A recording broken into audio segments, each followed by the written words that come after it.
شفنا معاكم اراء الجمهور في الشارع، وناس قالت انه الست لازم تطول بالها على الراجل والراجل لازم يطول باله على الست، وفي ناس قالت انه الراجل ممكن يكون ما بيشتغلش فده ممكن يكون موتر اعصاب.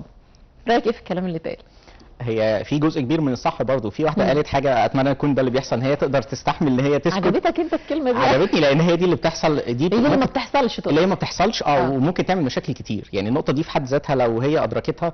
وبعدين الهدف برضه من الكلام اللي احنا بنقوله ايه؟ ان احنا مش ناخد دي عذر. يعني ايه مثلا لما بنقول ان الست بطبيعتها بتفضفض فالراجل يبقى متضايق من ده او يلومها، ياخد الكلام ده يقول لها ان انت بطبيعتك كده انت اللي زنانه. لا، انت حاول ان انت تحتويها اكتر وتستوعبها زي ما كنت بتعمل في الاول. انت في الاول كنت بتعمل الكلام ده، ان هو كان قادر يعمل ده في الخطوبه، لكن بعد الجواز شايف انه مش مضطر انه يعمل. بالظبط. في الاول كان بيعمل كل حاجه عشان يرضيها، بعد كده ما بقاش مهتم بالنقطه دي. والعكس برضه، هي كانت مهتمه بحاجات كتير جدا بشكلها وبلبسها وبشعرها وكل الكلام ده، بعد كده بقت الشغل والبيت طيب النقطه الاهم بقى، تمام، حضرتك بتقول ان ممكن بعد الجواز هو ما يبقاش قادر يحتويها او مش عايز يحتويها، مش عايز يبذل مجهود، وهي ما بقتش مهتمه بنفسها.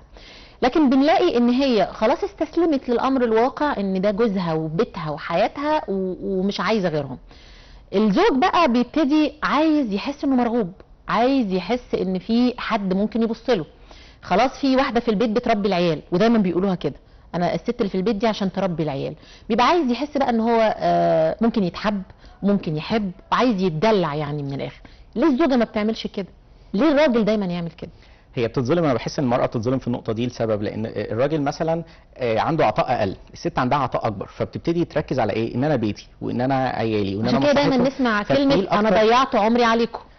كل الستات بيقولوا كده. المشكله بقى في ايه؟ ان هي ما بتطلبش المساعده. يعني ساعات ما بتطلبش المساعده بصوره مباشره يفهمها الراجل. ولو مثلا قال لها اساعدك في حاجه تقول له لا، هي بتقول لا، هي لا انت تحايل عليا. هي عايزه يعني فاهم قصدي؟ لا اللي هي تعني دي لا، الرجاله بياخدوها لا يعني لا.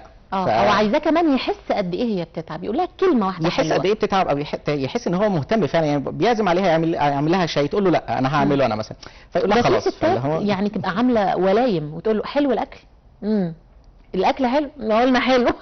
بالظبط. يعني حتى ما فيش تسلم ايدي. وما بينطقش مثلا، غالبا تبصي تلاقيه ما بينطقش غير لما يكون في مشكله. يعني ايه؟ الاكل ناقص ملح، زي الملح محروق، مش عارف في مشكله معينه، يبتدي يقول يعني دي الحاجات بقى اللي كل يوم الاكل كان كويس، ما عمرك ما قلت، بس اشمعنى الوجبه دي اللي خدت بالك؟ طب ما انت بتميز اهو. يعني طب ما تقول على طول في انت صاحي اهو. بالظبط، عايش اهو، مش باكل اي حاجه يعني.